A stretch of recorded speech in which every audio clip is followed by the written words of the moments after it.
How about we impose those sanctions, but we lift all those restrictions on the production of American oil and gas so we can start drilling on federal lands again and putting out new leases, so we can reopen the Keystone Pipeline, which would bring more oil into America every day from Canada than we import every day from Russia. President open to those proposals?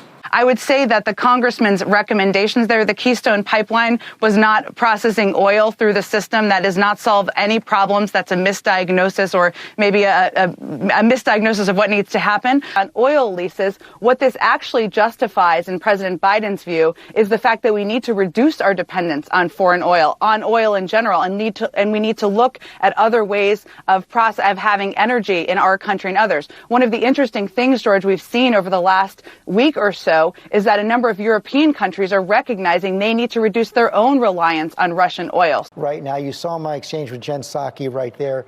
Is Vladimir Putin acting in a rational manner? Is he mentally there? Or, as your colleague Senator Rubio said, something is off right now? George, I'm not going to play psychologist from 7,000 miles away. I will say this. What Vladimir Putin said on Monday night was not a surprise. He published the exact same arguments about Ukraine in an essay last summer. That's why I've been urging the administration to take the threat that Putin posed to Ukraine and international peace and stability seriously, to start imposing these sanctions weeks and months ago, to start sending these missiles and weapons and ammunition to Ukraine weeks ago. Ms. Psaki said that we all made the mistake of viewing Vladimir Putin as someone who sees the world through global norms. George, I never made that mistake. I've always seen Vladimir Putin as a ruthless dictator who wants to reassemble the greater Russian Empire. And he took the imperial ambitions he's always had and what he perceived as hesitancy and indecision on the part of the West and went for the jugular earlier this week. And more concerning for Joe Biden and for Democrats generally is if you look at our latest poll out today, the percentage of voters saying that they will vote for Republicans in the midterm elections is at the highest level that we have seen since 2010. And you know what happened in 2010. 2010 is when Republicans won 63 seats and swept in control of the House in the Tea Party wave. So Biden needs to change the trajectory. He needs to acknowledge the challenges and present some kind of a vision that shows that he has a plausible plan for dealing with the challenges facing the country.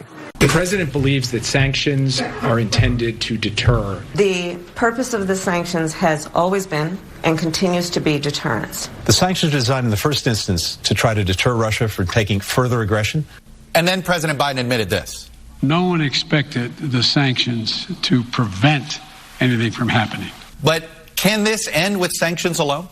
Look, Chuck, we've been very clear-eyed on this from the beginning. As the president noted, we were going to apply harsh sanctions. And initially, they were an attempt to prevent Russia from taking this aggressive action.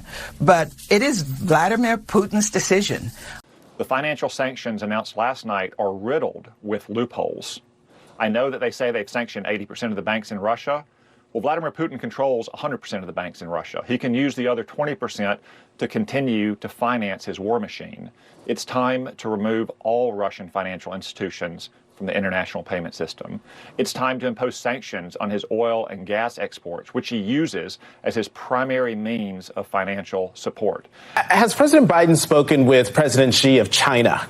He has not yet spoken with him recently. Obviously, he's spoken with him a number of times over the course of his presidency and long before that. You know, this is really a moment for every country to decide what part of history they want to stand on. So certainly it could be President Biden could speak with President Xi. I'm certainly not going to rule that out in the future. But there's also important steps for the Chinese leadership to look at themselves and really assess where they want to stand as the history books are written. And if you look back when President Obama gave his first State of the Union, it was during the worst financial crisis in a generation. When President Bush gave his first State of the Union, it was shortly after 9/11.